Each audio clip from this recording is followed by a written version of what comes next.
So in order to evaluate any type of data or to do any type of statistical calculations, we obviously need to work with data sets, including many numbers and or labels. And the simplest way that we could collect these numbers or labels is to put them into what's called a vector.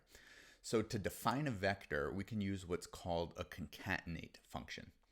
So I'm going to write a comment just to keep track of what we're going to do. I want to define a vector and call the vector X. Now at this point, for teaching purposes, I want to be conceptual. I don't necessarily want to assign any type of meaning to the numbers that we're going to put into the vector. So just remember, a vector is a group of numbers. We can think about, once again, our Excel spreadsheet. We can put a list of numbers going down or across in a row, and they all have to include the same type of data. So this could be simply students' names, this could be student scores, this could be student IDs, this could be the type of car they drive, this could be the type of instrument they play. Vectors can include any type of information we want. But for the sake of teaching purposes and to show you the type of functions we can use on vectors, we're not going to apply any type of meaning to these numbers at first. So previously what we did is we took one single value and assigned it to an object. So for example, we have an object that we decide to call y, and then we assign to it the number 8. And then it comes up into our environment. The number 8 is assigned to the value y. So this is considered a scalar. This is just one element. What we're interested in doing here is assigning a group of values to an object. So let me clear this out using the remove function. And then I'll delete this so we have a fresh start. So here what we want to do is we want to define an object called x, and x is now going to be a vector. So x is the object, and in order to group multiple elements together, we use the concatenate function. So the concatenate function is simply C with the parentheses. So remember, we talked about the remove function, and we talked about a couple of other functions previously. It's a function with parentheses, and then inside the parentheses we call arguments. So the arguments we're going to put here are simply all of the elements within our vector. So for right now, let's just do a vector numbers 1 through 6. So 1, 2, 3, 4, 5, 6. I'll click run. It comes down to the console. It says the numbers 1 through 6 have been assigned to the object x. And here it tells us that the numbers 1 through 6 have been assigned to the value x, and it also tells us the data type, which is numeric. Now to check, we can come down, we can type in x. X brings up the values 1 through 6, and we can also check the class by using the class function, and we can just type in the variable or the object x, hit return, and it tells us that it's a numeric class type.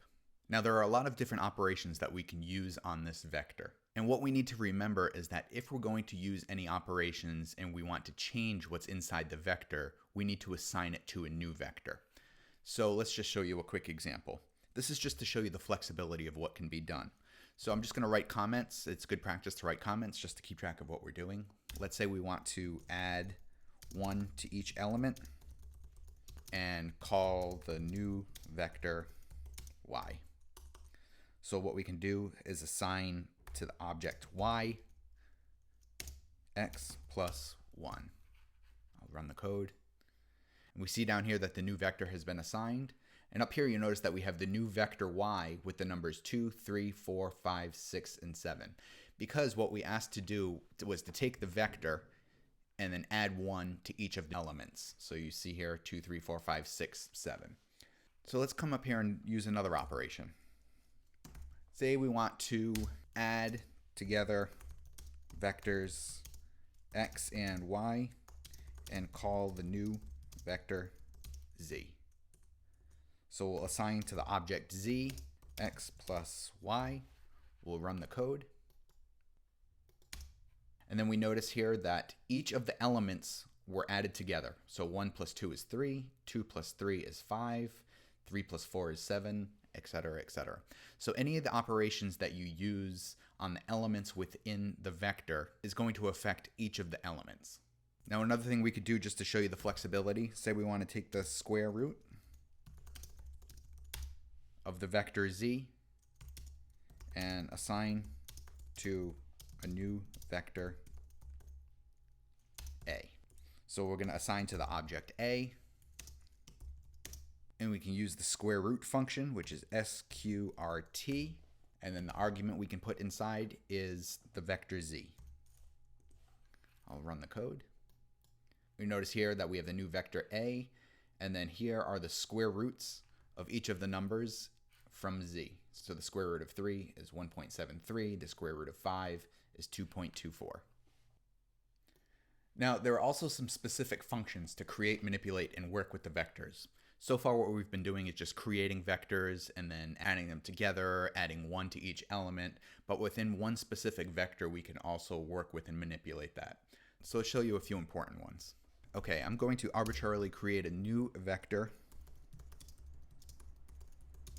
and call it fun. So I will define fun. We'll use the concatenate function, and then I'll just add some random numbers. 7, 2, 6, 9, 4, 1, and 3. I'll run the code, and we see here that we have fun with the numbers 7, 2, 6, 9, 4, 1, 3. So there are some basic functions that we can use, and I'll just use the functions down in the console just to show you. So one thing that we can do is sort the numbers. So I'll call on the sort function. And notice that as I call on the sort function, RStudio pulls up possible arguments that we might be interested in using. So here, sort is pulled up, and then it also tells us the specific arguments that we can use. X would be the vector, and then it says decreasing equals false. So if we want really clean code, we can add that second argument and write decreasing equals false. Or we could write decreasing equals true, depending on how we want it. So in this particular instance, as it says, I want to sort the vector fun, and then we can do decreasing equals false. I'll just hit return, and then it'll sort 1, 2, 3, 4, 5, 6, 7, 8, 9. Now, because I'm doing it in the console and I'm not assigning it to anything, the vector is not being changed at all.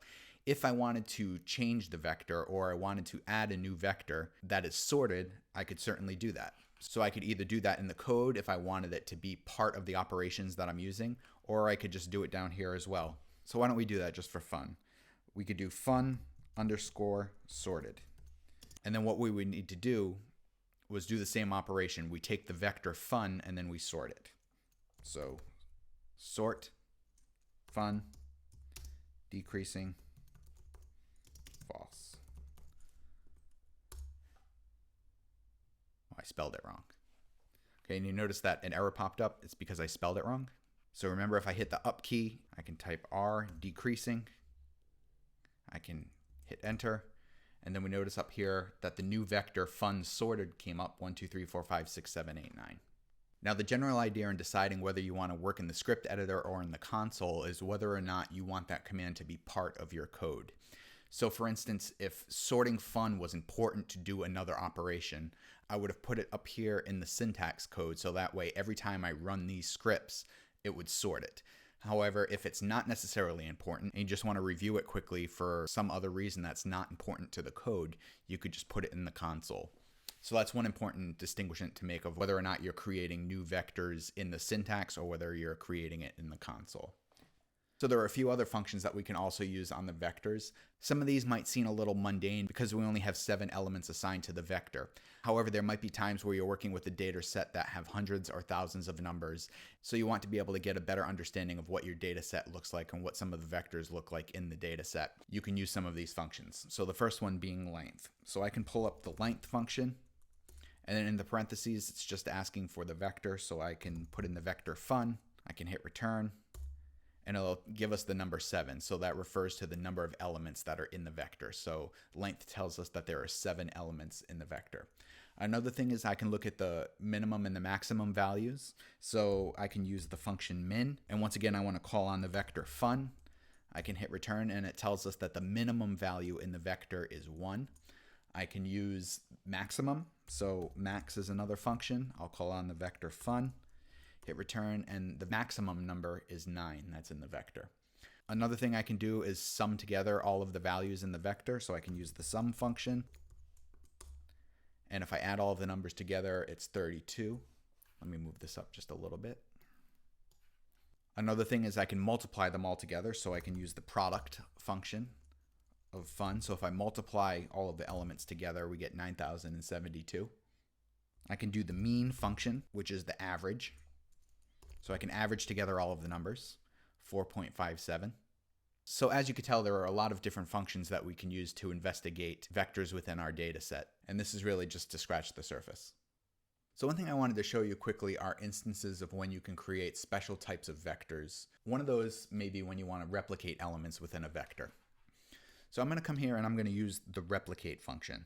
So let's say for an example, we want to create a vector and we want to replicate the number 1 20 times.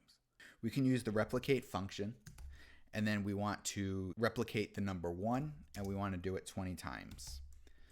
I'll hit return and you notice here that the number 1 has been replicated 20 times. Or let's say we want to replicate the number 5 15 times. Here we replicate the number 5 15 times.